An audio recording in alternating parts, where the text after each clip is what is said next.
Westfield Memorial Hospital provides high-quality health care to residents of Western New York, offering patients the most sophisticated medical advancements while keeping the ease and familiarity of a community hospital. Support for Chautauqua Sunrise has been provided by WRFA 107.9 FM, Jamestown's public radio station, streaming online 24/7 at WRFALP.com. Low power to the people. Meter's Restaurant, a family tradition for over 50 years in downtown Ripley, is a proud supporter of Chautauqua Sunrise. Meter's provides all-day dining, banquet services, and custom catering, specializing in pie. Funding for Chautauqua Sunrise is provided in part by the County of Chautauqua Industrial Development Agency, with offices in Jamestown and Dunkirk, helping businesses to prosper throughout Chautauqua County. For more information on how the CCIDA can assist your business, visit choosechq.com. From supporting people with disabilities to enjoy great lives to providing health care services that are available to anyone, the Resource Center has been improving our county for more than 60 years. Learn more about how the Resource Center makes a positive difference in people's lives. The Hofbrauhaus in downtown Buffalo invites all our friends from Chautauqua County to experience craft beer, Bavarian food, and live entertainment. Check us out on our Facebook page and website for family-friendly events throughout the year. From the Access Chautauqua Studios in Mayville, it's Chautauqua Sunrise.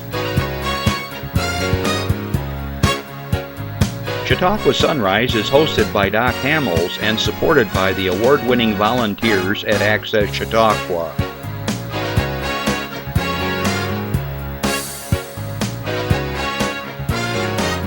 We are here to share local news, colorful interviews, and events of interest to everyone. Chautauqua Sunrise is broadcast live Saturday mornings each week from 9 to 10 a.m. Send events via email or call us live. Check us out on YouTube and Facebook. And now, from the Access Chautauqua Studios, it's Chautauqua Sunrise. Good morning, I'm Doc Hamels. Thanks for joining us here on Chautauqua Sunrise. Well, Justin, here we are, 2026. That's amazing to me. I remember as a kid looking at dates like 2020 or whatever, thinking like, oh, I'll be a really old man. Well, I was right. 2026, yeah, it's kind of an interesting sound to it, doesn't it? Good morning, wherever you are in the world. I know we're streaming live. Good morning, Natalia, over in the Ukraine. You know what I'm going to say. Just be safe over there, and we wish you only the best and hopefully peace soon. Wherever you are streaming live in Europe, over in Belgium and Holland, and folks that are watching us over there from time to time, good afternoon, I think it is. Across the United States, it's still morning. Good morning. If you are catching us later on, you can catch us on our Facebook page, Chautauqua Sunrise. If you can't watch us right now, we're going to be on Spectrum 1301 at 2 and 8 every day throughout the week. And of course, on YouTube forever and ever, as long as YouTube is in existence. And we're doing a little bit of a countdown. Today is show 596. That means we're only 4 shows away, Justin, from the big 600. Many of you will remember George Borrello was here for our 500 show, and he presented us a New York State Senate proclamation celebrating our 500 show. Well, we're not going to have one of those. We'll only do that on our 1000th show. I think we're doing it. I'll be like 105 or something like that. I don't know. Anyways, not already. I'm getting there. Also, good afternoon to my listeners on WRFA 107.9, low power to the people in Jamestown. Tuesday at 1 o'clock. Thanks for listening in. We are so glad that we're able to get over to you because all the things that we talk about here, as far as I'm concerned, are either newsworthy, worth your time to listen, or sometimes it's just entertainment. But today we're going to be talking about one of the things that we always talk about in our mission statement is some of the stuff that's maybe not as lovely and fun to talk about, but it's important, and we sometimes call it the dark side of life. And I say dark side because there's stuff that goes on in our communities that sometimes people just don't want to talk about. And what are you talking about? Well, we've had Jeff Whitten on, and we talk about the suicide situation in rural America. We talk about drugs in the dark side of addiction. And today we're going to talk about some other things that we've talked about in the past. We've got three wonderful ladies here that are going to be talking about human trafficking and abuse and so forth, especially with children. And I don't have to tell you, if you just watch national or international TV, this whole Epstein thing, all right, it's current, it's real, it's happening. And so we're going to find out today where we stand here in Chautauqua County area. And every year I'm saddened and surprised by the statistics and the level that there's of these actions that are going on here. So please pay attention. Don't shut it off. Don't hide your head. This is stuff that's happening in our communities. And it could be in the smallest little nook of Chautauqua County, or it could be in our cities. It doesn't matter. These things are happening. So stay tuned, okay?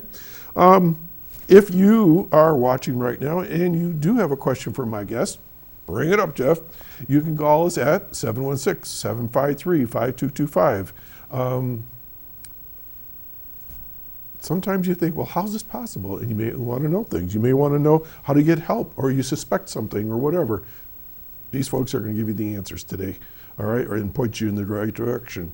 On the other side of the coin, if you are interested in showing us an event, providing us a poster, or if you have some information that you want to get on the air throughout the months to come, give us your email. You have my email address. You write to me, chautauquasunrise@gmail.com. I'll get it out. My brain is half frozen yet. Send us your information, your posters, your information, whatever it is, announcements. We'll get it on the air free of charge for you. Okay, and we do have some here today we'll get to. All right? So, just a few other things. We did all bring in the new year. Barbara and I got to, I think, 9:30, and that was about it. That night, I always told my kids when they were little, you can stay up all night, and we'll bring in the new year. My wife goes, what are you doing leaving them up all night? I said, don't sweat it. 8:15, they were sound asleep on the couch. I said, I told you, that's not a problem. Anyways, Happy New Year. We'll see what the new year brings. It's going to be an interesting one, I'm sure. If my brother's watching, happy birthday, Bob. We are Irish twins. Anybody know what Irish twins are? A year apart. Yeah, less than a year apart. My brother and I today, well, not today, I'm sorry, on the 7th. On paper, we will be the same age for 20 days. And so that's what you call an Irish twin. And so on January 7th, he'll have his birthday.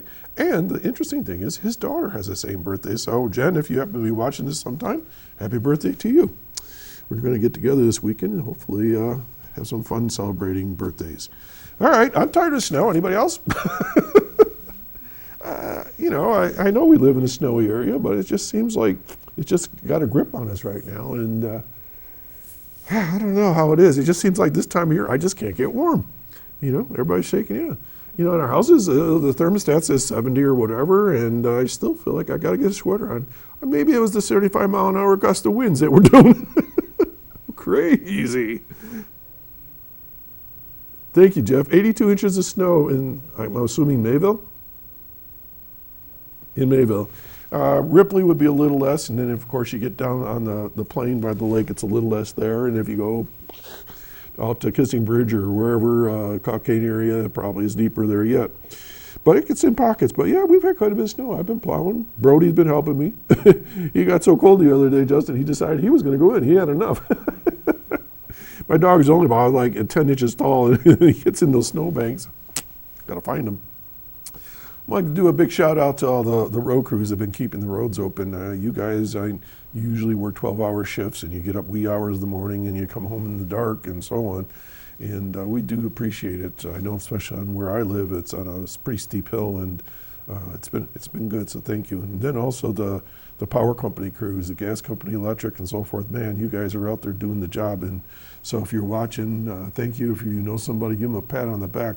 These guys are really hustling, and they're some of them miss Christmas Eve, some of them miss Christmas Day. They're out taking care of us. So thank you. All right, I got some announcements to share, and then we'll get on to the topic of today. All right, let's see what we got here, Jeff. All right, Chautauqua Striders Winter 5K Series.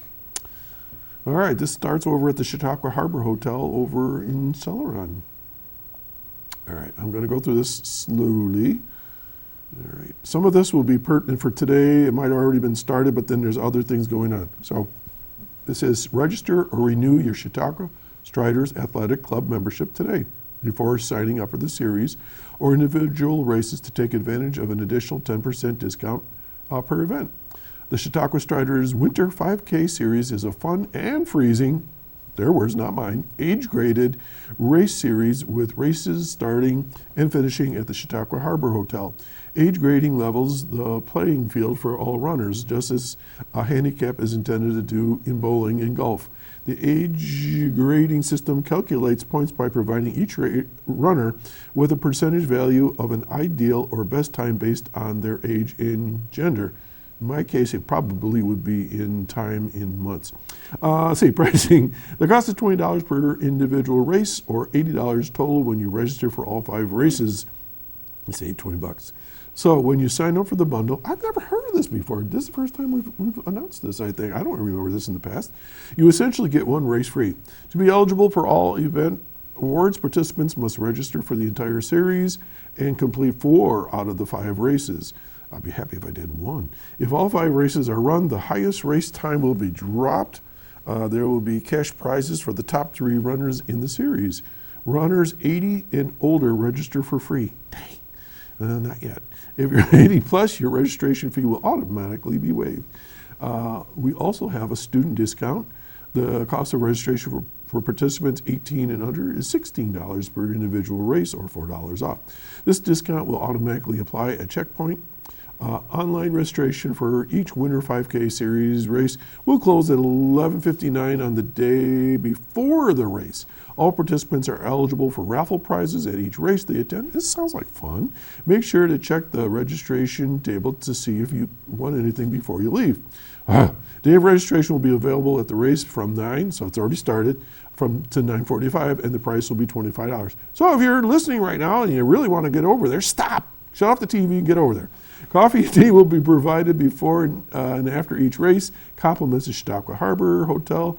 Water and snacks will be provided before and after each race as well. You got to hydrate, hydrate, hydrate. All right, so these are all 5K races. The first one is today, then every Saturday thereafter. So the 3rd, the 10th, the 24th, the 31st. Oh, and then it jumps to February 21. I'm not sure what happens the rest of February, but those are your races. Okay, so that's going on at the Saraden Harbour Hotel. Huh? They're all long weekends. All right. All right, then let's see. Let's go to Chautauqua Institution. Sleigh and wagon rides at Chautauqua, Saturdays and Sundays, starting today, 1 p.m. to 3, tomorrow, then the same thing next weekend, then the weekend after that, and then the 24th, the 25th, and then the weekend of the 31st, all from 1 to 3. Okay, you go to the Chautauqua Institution bookstore over at 10 Robert Street. That's where they meet. This winter, join Chautauqua Institution for a festive, family-friendly adventure as our seasonal sleigh and wagon rides return. We're proud to once again partner with the State Line Horsemen's Association to offer scenic rides around the grounds on Saturdays and Sundays, January 3 through the 28th of February from 1 to 3. Tickets are available Tickets are available day of only at the Chautauqua bookstore. No pre-sale tickets or reservations are available. So the price is cheap. $5 for adults and youth ages 13 and older, and little kiddies from 2 to 12, $3. So if you want to do something different and really beautiful, Chautauqua Institution is gorgeous this time of year. Check it out. All right, let's see. Let's go to National Comedy Center.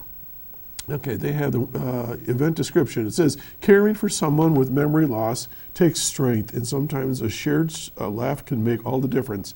That's why the National Comedy Center hosts a free memory cafe on the first Monday of each month, designed for individuals living with dementia, Alzheimer's, or other memory-related conditions, along with caregivers, family members, and care partners. What a wonderful experience. Get out of the house and do something fun, all right? and hopefully, stimulate some memories and things. These monthly gatherings create meaningful experiences for individuals living with memory loss, while offering caregivers and family members a comforting space to relax, connect, and feel supported, providing a break from daily routines and reminding everyone that they're not alone in this journey. This marks the National Comedy Center's 12th Memory Cafe event. I think we've announced them all. Building on its successful launch last February, the program was recently honored with 2 Gold Anthem Awards, congratulations, for corporate social responsibility and community engagement. Global recognition celebrating initiatives that create meaningful social impact. Okay, well, here's the details. Reservations for this and all Memory Cafe events is encouraged. Space is limited. Learn more and register at Comedy Center, that's all one word, .org. And then you just go to Memory Cafe from there. Okay, the next one is this Monday, January 5 from 10 a.m. You check in, you walk around the museum a little bit, and then 11, enjoy refreshments, great company, and a fun, engaging program. It's free. Okay, free. Questions, 484-2222. Okay, 484-2222.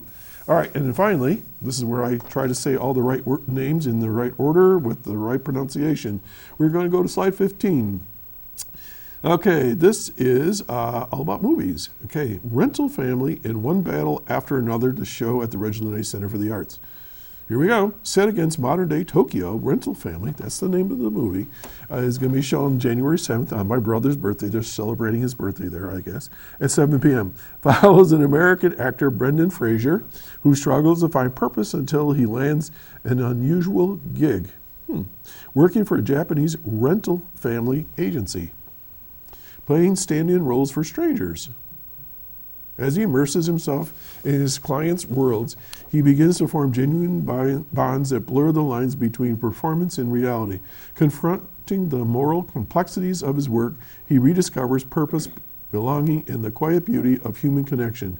Rental Family is rated PG. It's 103 minutes long. I haven't heard that one before. Now, in the dark comedy, One Battle After Another, this is going to be shown January 9 at 7 p.m. Washed-up revolutionary Bob, played by Leonardo DiCaprio, ever heard of him?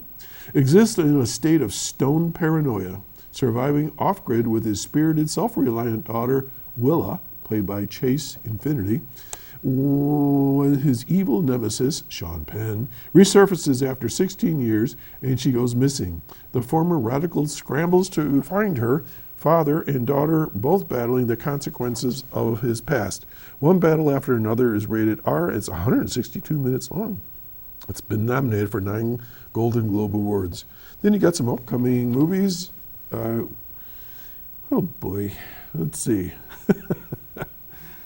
I gotta say if I can say these names. Runit Rensiv, Ellie Fanning, and Stellan Skarsgård in the family drama Sentimental Value. This can be on January 14. It's a musical fantasy sequel to Wicked for, Wicked for Good. Okay, that's January 24th. So the one is the 14th. Wicked for Good is on the 24th. A special engagement showing of the historical legal drama Nuremberg, January 30th, followed by a live conversation with author of The Nazi and the Psychiatrist, Jack L. High, presented in participation with the Robert H. Jackson Center.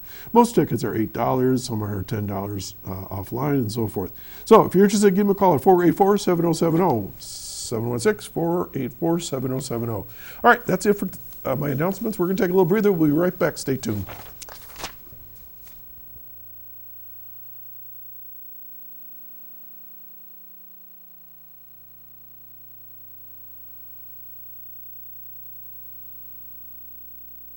World music. What? I give up.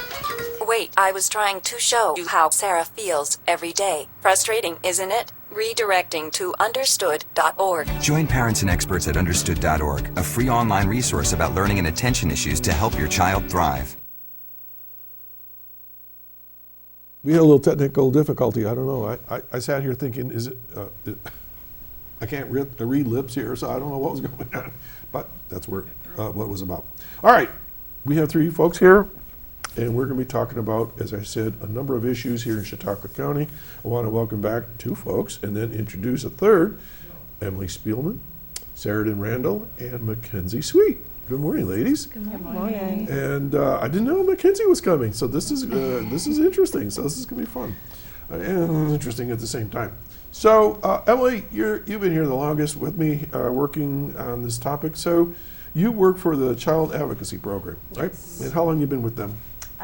Just about, it'll be 3 years in May. Okay. So elevator speech, what is CAP?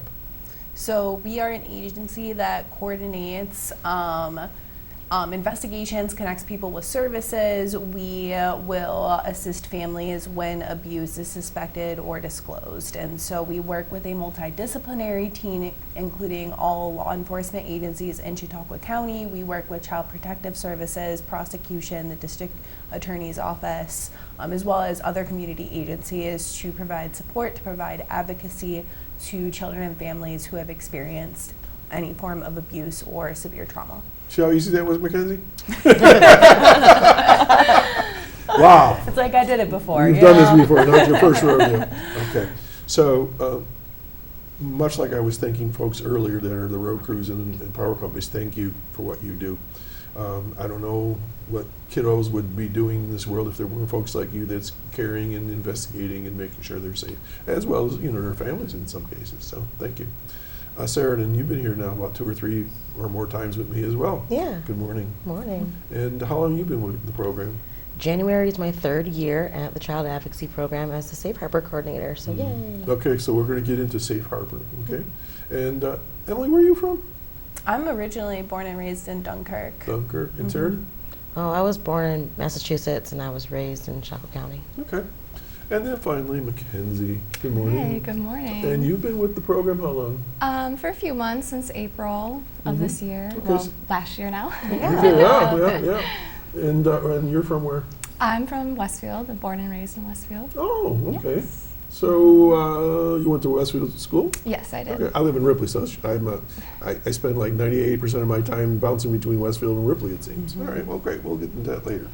All right. So, and you're with the CAP program as well? Yes, Okay. a family advocate. All right. So, and we're going to figure this all out as we go along. All right.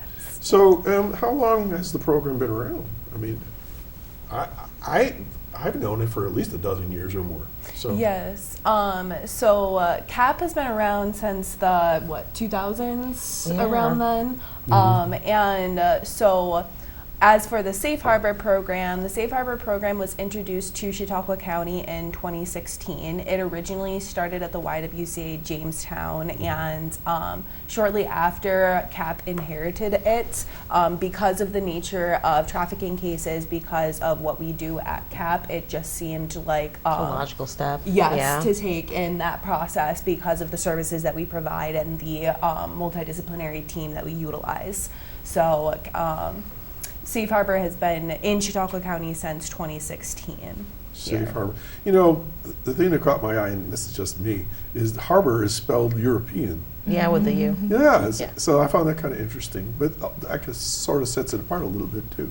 So, Saraden, Safe Harbor, elevator speech, what is it? Oh, so Just a Safe quick and Harbor, dirty, it's yeah. a New York State program that really elevates and supports other existing programs and all those strengths. So I partner with the CAP and like PINS, probation, homeless, runaway youth shelters, really just working together to help support those agencies when it comes to instances of trafficking or suspected trafficking or kids who are susceptible or at high risk of trafficking, because every agency has their own focal point and what their goals are, and Safe Harbor is to help when it comes to just trafficking instances. Okay, so let's do runaway youth. So I used to know the guy that ran that place years ago, so I don't even know who runs it anymore. Matt somebody or other used to do it. The child comes into program, they've run away, and they're safe. They can stay there for so long. But the coordinator might say, I got suspicion there's something going on here, and then you get involved. Yes. Okay, so that's as far as I want to go right now. I just want to make that little bridge. Yep. All right, so then MacKenzie, as far as being a worker there, what's your title? Family advocate. And what does that mean? So we bridge the gap between the different services or the different players involved in the investigation, providing updates to the family and support, guidance through the process, and linking them up with resources and services that they may not have been linked with before. All right, so we're talking about children here, right? That's our main focus? And their families, of course. But I mean, we wouldn't be talking with the family if there wasn't a child involved. Yes. Okay, so if a child is involved with something that we're going to talk further about, so then you kind of like pull the family together and say, this is what we're doing on behalf of the child. And this could be a grandchild, this could be a niece or nephew, this could be, people always think, oh, it's just not, it's just your kid. The family is larger than that, Yes. right? Yep. Okay. And I just want to jump in there. For You a go minute, right too. ahead. So we are an accredited child advocacy center, which means that we have to meet the national standards that are set for child advocacy centers. And one of those standards that is set is that we only work with the non-offending caregiver, because our main goal is to ensure that the child is safe and to advocate for that child. So therefore, we're only working with the caregivers who are non-offending. We are not working with any of the alleged offenders in these situations. Because again, our goal is to provide that safety, to provide those resources for the youth. And a big part of advocacy, because I'm also an advocate along with MacKenzie, she's my co-worker. Literally, we share a wall, our office is right next to each other. But a big part of our job is to make sure that they have that familiar face, that person that they know and who's going to advocate for them. In these situations, especially when there's an investigation going on, there's so many different people that this child is going to have to interact with, and having that steady person to show up to these appointments, show up to these providers, and from the second they're connected to us until the investigation and prosecution is set and done, and even sometimes beyond, is just having that person that they know to guide them through this process while they're interacting with new faces, new people throughout the process. My eyes have already crossed 3 times just listening to what you're saying there. This sounds very complicated to me, so we're going to take this layer by layer by layer. Okay. So you all ready? All right. Yeah. All right. So let's do a little scenario. All right. You get a phone call. Is that how it starts? Phone call? Or does somebody show up at your office? How does it start? Depends. Case by case. A little bit of everything. Well, Yeah. pick It one. could be like a CPS report comes in. All right, and well, all right. Now, here's the deal. Sure. If we use initials or acronyms, we're going to, okay, because I heard pins, I knew what they all were. Nobody on the other side of the camera knows. So, all right, CPS, Child Protection Services. Yes. And that's at the county level. Yes. All right, so why would CPS be calling you? Because, that's a family advocate question. I'll pass it to you guys. Suspected abuse, Yeah, there could be any numerous reason why CPS could be involved. And before we get into this too, I want to take it a step back though. Go for it. Since we're talking about trafficking, Saraden, what do you think is like the most common way how you would get a referral as the Safe Harbor coordinator? That is a great question, and quite like the way we all get our cases and they get brought to CAP differently. Same thing for me. I get them a number of ways. CPS, Child Protective Services, might get a hold of me because of suspected trafficking or allegations, or there's some concern. Every agency that I partner with, they are required to do a screening to look for trafficking or suspicion of trafficking, or I get them through maybe probation, juvenile probation, or the PINS program, which is Person in Need of Services. Schools might reach out to me, or maybe a caregiver could reach out to me. But it's a different number of ways that a person can reach out to me with suspicion of trafficking. All or right, some so risk. let's use a simpler one, a school. School is usually a big deal. A lot of people don't realize this, but every person on staff that is credentialed is a mandated reporter, okay? Teachers, teaching assistants, principals, superintendents, nurses, and so forth. Art teacher, music teacher, phys ed teacher, we were all required, if we think something's gone on, to report it. Now, that person may not do the actual report, but they would contact the contact person in the school that would contact CPS, Child Protection. So for instance, in our case, it might have been the guidance counselor, it might have been the nurse or so forth, if we suspect something, and then we get interviewed later on and so forth. But we were required, if we had any concerns, do it. It's better to be wrong than to be not do it at all. Yeah. All right. So we're going to talk about Safe Harbor today. Is that my idea here? All right, I got it.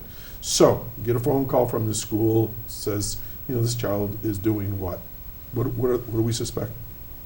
What are we looking for? It could be a youth who is frequently absent from school, or they have items they don't have the normal means to obtain, like a youth who is lower income, but now they have the latest iPhone, or they have fancy jewelry or drugs. There's a number of different concerns, maybe sexual behaviors or online social media things. Many of the teachers who have connected to me have had my trainings. We interact quite frequently, so they know a lot about it.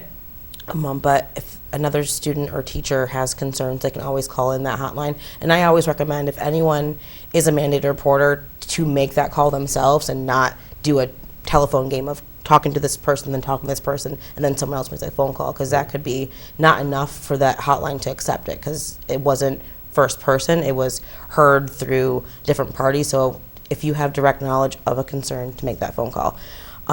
But with our schools, we have MOUs, which is memorandums of understandings, with various schools in the county, so they can reach out to us directly with their concerns when it comes to trafficking. If a teacher were to call with a concern of child abuse, we would, of course, recommend them to call the central what is the number? registry. For the state central registry for mandated reporters, off the top of my head, I do not know. And that I'll give number. you a little cheat sheet. Most mandated reporters either have a sticky note at their office, or you Google New York State mandated reporter number really quick on your phone. Because Okay. usually Yeah. you have access So to schools, a computer or a phone. agencies, Yes. hospitals. Yes. Okay, Yes. so They'll it's, have that number up all there right. for sure. All Or right. have And- access. There's a mandated reporter hotline number, and then there's one for like the community to call. So All there's right. two different numbers. So before we're done today, we're going to give some phone numbers, Yeah. okay, towards the end, all right? So if people have questions, or people who watch right now, if you have a question, you could call in, of course.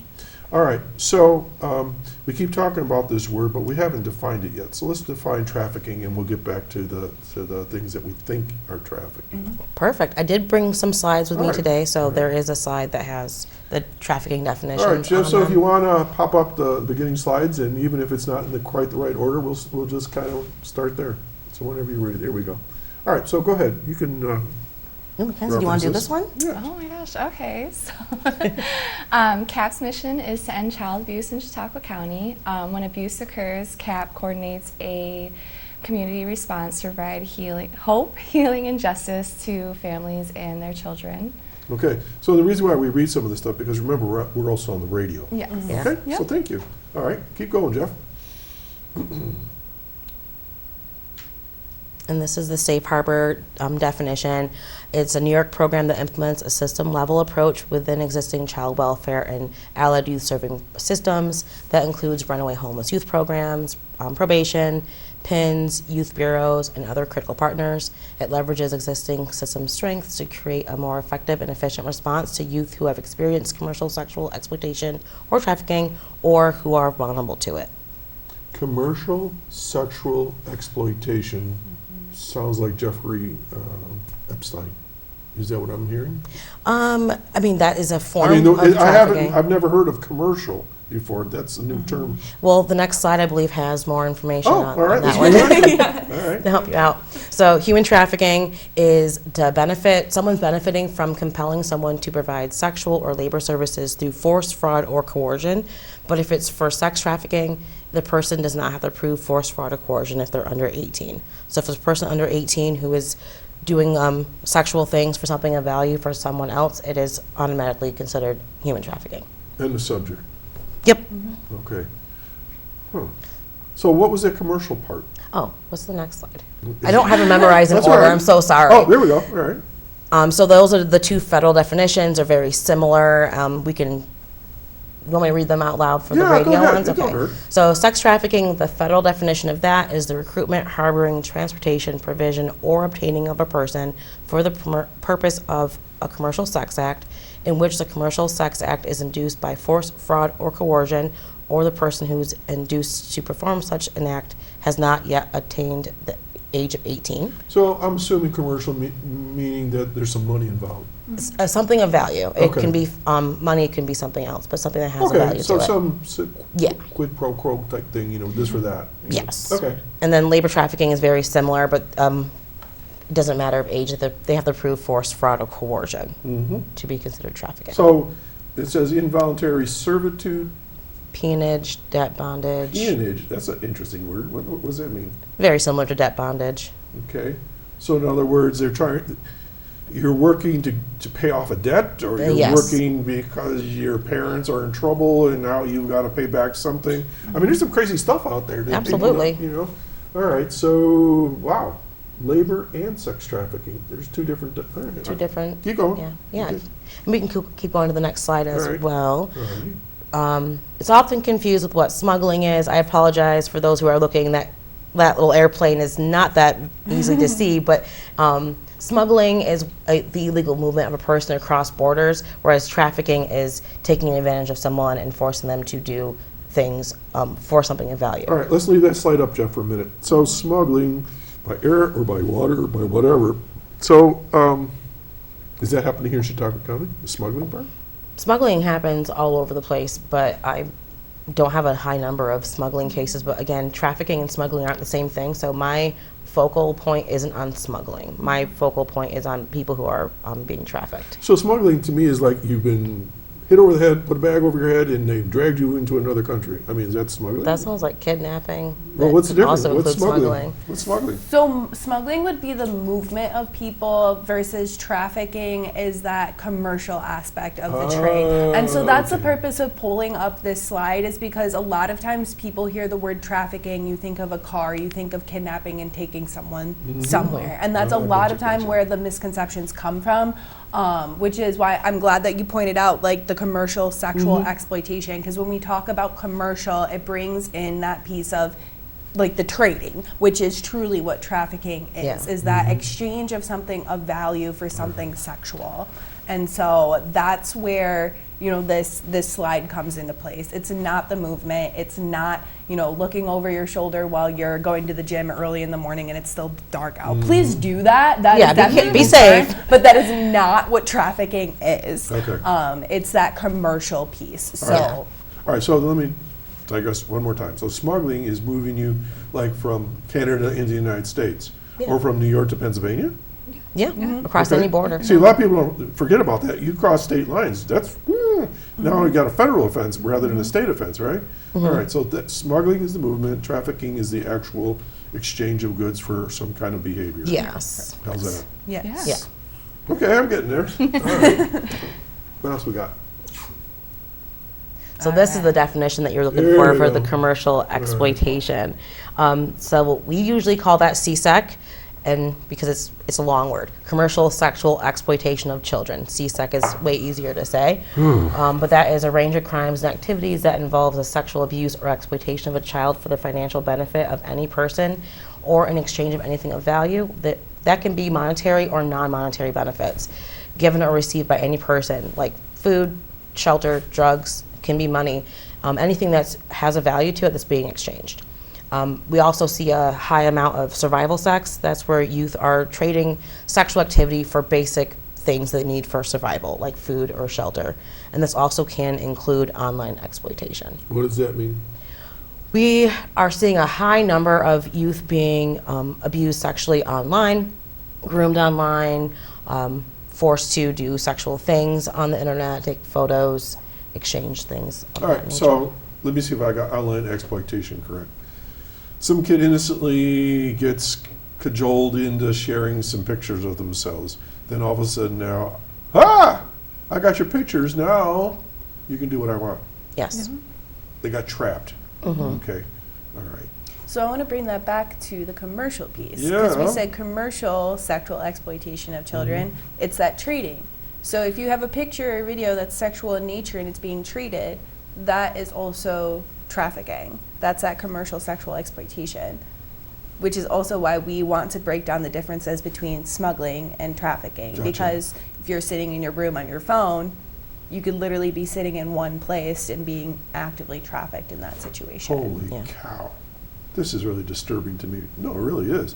I'm thinking of my grandkids coming up through or whatever, you know, and she's, all right, so how does this all happen? Why does this happen? There's the question of the day. Yes. I just got a big size. I mean, Why would you know, people do this? That's a great question, and we would love to know so we could end it for good. Why do people take advantage of other people? Selfishness, greed, Abuse they may have cycle of abuse. occurred in their life. Yeah. Okay, you Em just said what I was thinking, the cycle of abuse. Yeah. There's cycles of behavior that families experience, whether it's poverty sometimes it's behaviors, addictions, and in this case, they were trafficked or they were abused, right? Could be, And that just becomes a way of life almost, you know. And they're angry and they take it out on the next generation and on and on and on. Right. Are you seeing a lot of generational kinds of things? Oh yeah. Yeah, definitely the generational cycles of abuse, generational trauma. It could be people who maybe they don't have their basic needs themselves and that's their last attempt, effort. You know, sometimes there's just evil. Sometimes there's just bad things in the world, right? There's many different reasons. And sometimes there's not a full on, yep, this is why things are happening, right? Sometimes it's just... Right. So you're really getting into the situation after the fact. Yeah. You're not the prevention so much, you're treating the problem. Is there anybody treating the problem? Many agencies and many of us are. Emily, prior to being a family advocate, was prevention education, and my role also, I work with kids who are at risk, so they have not yet been trafficked, but they're at risk, or who are being trafficked. Okay. And we also do groups with the Safe House, and we do education in the schools. We do education to different providers. So we're trying to include that information so we can do some preventative efforts. And some preventative efforts are just helping people have their basic needs met, and that can be helpful, or access to mental health care are some preventative steps that can be made. Any others? I guess I'm thinking that sometimes there's situations where young people have just been pounded into the ground emotionally, psychologically, health-wise, and they'll do whatever they have to do to survive. You know, when you said the basic needs of, you know, food and shelter and this time of year, someplace to stay and live. You know, I wrote a column a couple of years ago. I picked up an individual out on the road and they were homeless in the wintertime. You know, like, what the heck? Well, lo and behold, I found out I didn't even know who the person was until I discovered who the person was. And I knew who the person was, but because they had aged so much, I didn't realize they were who they were. And it just gutted me for a long time, still does to this day. And so when I see that, but that person was out on the street, a lot of this stuff you don't even see. So why is that? What goes on there? How is this so quiet? Why aren't we seeing more of this in the papers and, you know, people screaming this on the mountaintops here in Chautauqua County? Go ahead. You know, we have been talking a lot about survival, and that is definitely a vulnerability that people who are exploiting others take advantage of. And there's also, when we're talking about children, the emotional needs, the emotional vulnerabilities, and sometimes that can occur too. If someone is, you know, they don't have many connections, they don't have, like, feel seen, or they don't feel loved, if they, you know, if they've been maybe emotionally abused and someone takes advantage of that aspect. So it can happen to anyone across any age, you know, any backgrounds. And a lot of times grooming is a huge part of the process. And, you know, it's not like someone's going to come up to someone and be like, hey, you know, I see you don't have this in your life. Would you like to be trafficked? It's not like that's going to happen, right? It's not going to be a lot of times in your face, like at first. It's going to be that slow introduction. It's going to be building that relationship, gaining that person's trust, and slowly introducing that abuse. It's not going to be full blown at first. It'll start off small. We're going to come back to the term grooming because I want to delve into that a little bit deeper. But we have a phone call right now. Mike from Portland, good morning. Hey, how are you, Doc? I'm pretty well. Happy New Year. Happy New Year to you, too. I've seen, well, one of your guests I know has been on your show a number of times. I don't know how many times, but I remember Emily being on the air. your other two guests, I don't know one of them, but the other one I do know. Oh? I'll give a shout out. I'll just give a quick shout out to MacKenzie so you can get back to your performance. And, I don't know, MacKenzie, if you remember a guy that got a new right hip in your other job at Absolute Care, that was me. Well, hello. Good morning. I've watched this show. I've watched this show for years, even with the old Reed Powers show. Yeah, But, before me. I'm glad to see. In a way, I'm glad to see you're in that program and are doing well. I know Absolute is closed now. Yes. Shame you have to have programs like that, but sadly, I almost feel you got job security in a program like that, and it's that's horrible. almost Yeah. a sad comment, but I think it's real. Definitely. Anyways, I just wanted to say hello. Let's get back to the show. All right, My Mike. hip is doing fine, and I am doing fine. All right. Nice. Thanks, Mike, for Glad calling to in. hear. Take care. All right. All Bye right. for now. Bye. Everybody knows you. All right, so grooming. All right, so what I want to do is I want you to break down grooming a little bit more so that parents or friends of families, they know what they're looking for. Because grooming to me sounds like it's someone that's like off to the sides and the wings that's slowly pulling somebody in little by little by little and coaching them and stuff. So let's talk, I'll run right by the whole thing, whole table here, grooming. Let's talk about it. What are you seeing? You know, that intentional trust building, that intentional building of that relationship. It's someone, you know, who wants to build that person's trust. It could look like giving them special attention. It could look like giving them gifts. It could look like that, you know, treating them older than they actually are, making them feel like they're the only person who, you know, understands them. Or that they could trust, things along those lines. Okay. And then, go ahead. No. Sarah, who is this person? The person that's grooming? Yeah. It could be a number of people. 90% of child abuse victims are abused by someone they already know, There you go. or a person that has authority over them. So it's usually not a stranger. We've definitely moved away from the whole stranger danger aspect of things, because chances are it's going to be someone who has access to a child. When it comes to online grooming, it's someone who's building a relationship with them. They could maybe already know that individual before meeting them online. They have a relationship in real life, and then it's also online. Or it could be a person that they've built a relationship with on the internet. And the way the internet works with younger kids especially, those relationships get built so much quicker than in real life. You have this attachment to a person, and it's they have access to you all the time. So grooming on the internet looks different. Anything you want to add about Well, grooming? let me ask a question. So this is the part that people forget about. So your, I don't know, let's say 10-year-old daughter is talking to a little girl named Emily, and they're becoming good friends, and da-da-da-da. Well, Emily may not be Emily. It may be some perp that's 40 years old that's, you know, that's been in jail for child abuse or whatever, and is slowly drawing them in, and, you know, let's get together for some ice cream. You know, Emily says, I'll buy it, my mommy gave me money, blah, blah, blah. The next thing you know, we got an issue, right? Right. Yeah. Right, or maybe a child is expressing they had a fight with their parents or something, and the person online is providing them, like, yes, your mom is wrong and your parents are wrong, and, like, you know, pulling them into it, you know. Telling them what they want to hear. Yeah, Yeah. telling them what they want to Holy hear. cow, yeah. All right, Yeah. got another phone call. This is unheard of. Good morning, caller.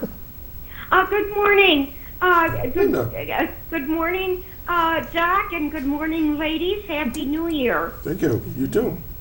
Ladies, you're doing wonderful work. And Doc, I heard you talking about how in the school system you're required Oh, yeah. to report abuse. Right. All county workers are required to do that also. Mm-hmm. And so are people who work at Chautauqua Opportunities. Right. That's important. There's a hotline Good. for child abuse and elder abuse also. Any abuse, right? Even if you suspect it, there's a hotline. And I did once, when I was working for the county, I did call the hotline about a suspected child abuse case. It wasn't anybody I was working with, but somebody that they knew. Right. Yep. Unfortunately, I had to do some of those as well when I was in schools. So, Yeah. all right. Well, thank you, Lynn. So Well, I want to hear the rest of the comments this morning. All right. And my goodness, you're really Spartans and brave going out in this frigid, snowy weather. Yes, we are. All right, then, you have a good new year, and thanks for calling in. Okay, thank you. Bye-bye. All right. So this online thing is probably, to me, is the scariest of all, because it could be anybody anywhere. I mean, they could be anywhere in the world. Right. You know? I bet every one of us in this room, including you, Justin, we get these little text messages that says, "Hi, I forgot to call you. Could you give me a call?" And it's some crazy number from Europe. Or you ever get those? Right. Or, you know, "Are we still having lunch?" You go, "Don't." Bert, my wife, I have no idea who this is. So there's all this phishing and people trying to draw you into these conversations, and it's a scary world out there sometimes. It is. And this should go for anybody, you know, is don't share anything with someone you don't know. All right, so grooming we've kind of covered, all right? So just parents, friends, anybody that's watching this show, if you see these kinds of things, and I think the one I always hear about are sneakers. If they get the expensive sneakers or a iPhone or something like that, right? Something they could not have bought on their own. Why do they have that? Very suspicious behavior. Okay, anything else you want to add to that? No, but I do have a slide that might have some information that can help caregivers Jeff? look out for things. Okay, bring that up whenever he's got a chance there. Yeah. In the meantime, sneakers, iPhones, drugs, tattoos, things that a kid wouldn't logically have the means to obtain. If we're seeing that, asking questions, being curious where they got it from, and if you are a caregiver and your kid suddenly has items, where did they get them from? Okay, so is this the one you're talking about? These are some things that people can look out for with their youth, with a child, to have red flags or warning signs that something's just not right. Like I mentioned, stranger danger, that's, still be safe and be careful, but it's 90% of child victims know who their perpetrator is. It's not often a stranger. It's not some crazy person just walking down the street. Chances are it's probably someone they even could be related to, right? It could be, yeah. All right. Okay, keep going. Do you guys want to take turns, or do you want me to say them all? Because I can say them all, or we can just take turns. Just jump in. Okay. Increased secrecy. If a child is now being more secretive or having their phone in their room or not wanting to have you see it, they put a password on it. That's a concern. Maybe it's nothing bad. Maybe they're just embarrassed, but having that secrecy increase is a warning sign. You tell me what teenager isn't doing that right now. Yeah. And it could be for something like they have a relationship and they don't want their parents to know, but especially when a younger kid, that is a concern. Right. So it's something unusual or out of the ordinary. Yeah, something's changed. There's certain things that just are teenager or young kid stuff, but this is over and beyond. Yeah. Or if you see notes or they don't want to talk about something, So, and I think the good point to make too is like really getting to know your kids, getting to know your youth as best as you can, and also like what is their normal behavior, right? What is their normal baseline behavior, and then like reading off that list, like when it's like you really notice something going off that like that normal behavior. That's when it's like, okay, what's going on? Got it. But really taking that time to get to know your kids Absolutely. and learning what their baseline behavior is. Okay, Jen, let's bring it back up then. Thank you. Okay, keep going. Excessive or unusual online time, new online friends or relationship partners, receiving gifts or money. If a child or youth is getting things sent to the house that they didn't purchase, you didn't purchase for them, that's a concern.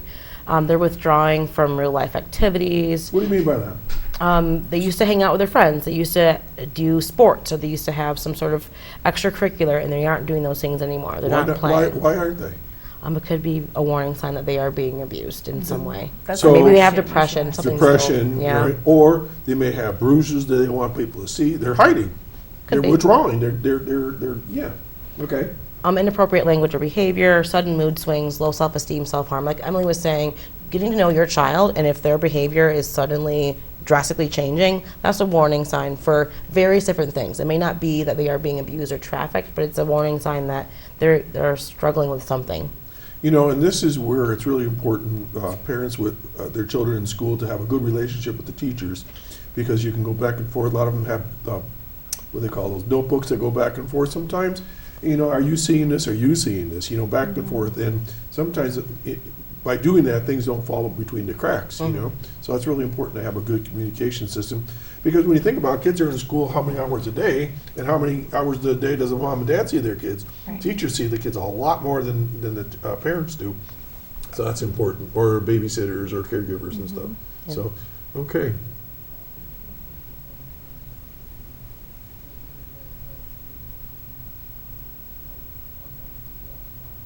Okay.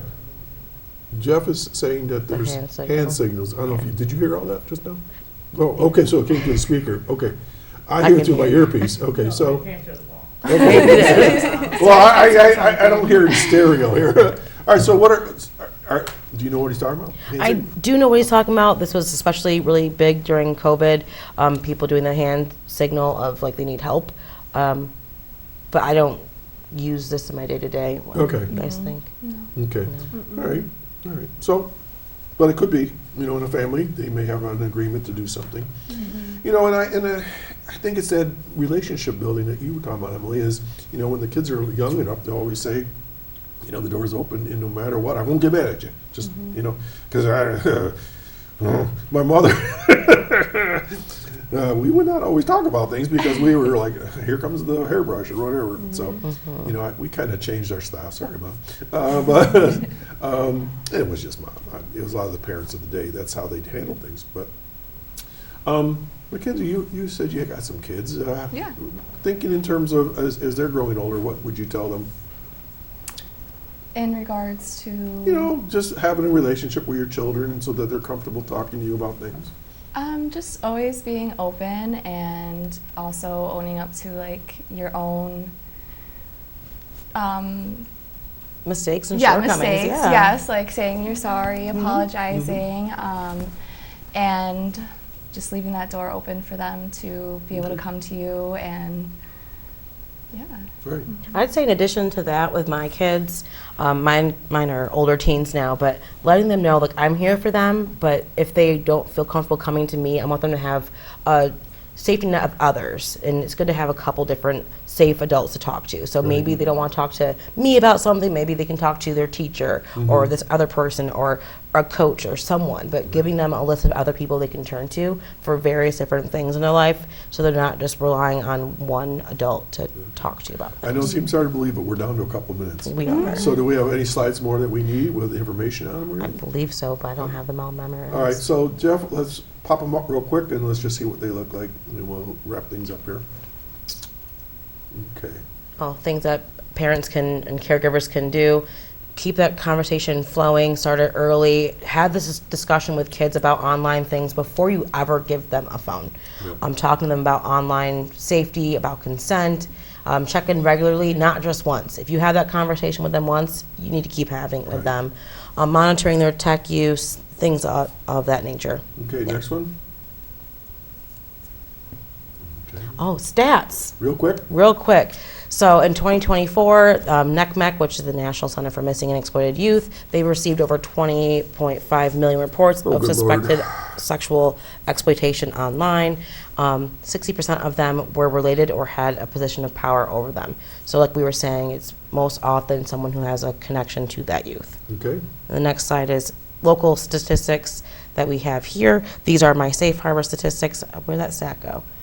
We've had 500 plus youth referred to the program. 97 have met the federal definition of sex trafficking. And I forgot the other number. Okay. The average age is 13 and a half. Okay, That's referred to the program. Just getting into that teen years. Yeah. Okay, so let's get some phone numbers and names, and we'll start with Emily. So I'm Emily Spielman, a family advocate at the Child Advocacy Program. Our Dunkirk phone number is 716-672-2031. And where's your office? It is 425 Main Street, Dunkirk, New York. Okay, Saraden? I'm Saraden Randall, Safe Harbor Coordinator. The Jamestown CAP office number is 716-338-9844, and we are located at 405 West 3rd Street in Jamestown. And MacKenzie, where will they find you? Dunkirk location as At well. the same phone number? Yes. All right, ladies, we're just about out of time. Thank you for having us. Yes, thank you. Absolutely. Always good We're going to keep at this. conversations. Let's do this again next year. What do you say? All right. Provided that you're still doing it, because you may be able to take care of the problem. Yeah. all right. Solved it. All right. That's so, the goal. you know, with all the situations that's going on in the world, I could see that this is going to continue to be an issue right now. So thank you for all the hard work you guys do, and we appreciate you big time. So keep up the good work, and if you have anything that comes up, send it to me, and we'll get it on the air. All right? Awesome. One more time, what's the phone number? I don't know. I don't have it. 672-2031 for Dunkirk. Thanks. And Jamestown is 338-9844. All right. Folks, we talk about everything here, and of course, we want you to be aware of these things. Use this video, share it with whomever you need to. Go back to it, get the phone numbers and all that stuff. Until then, we'll see you next week. I'm Doc Hamels, and have a good day and a nice weekend. Stay warm. Bye now.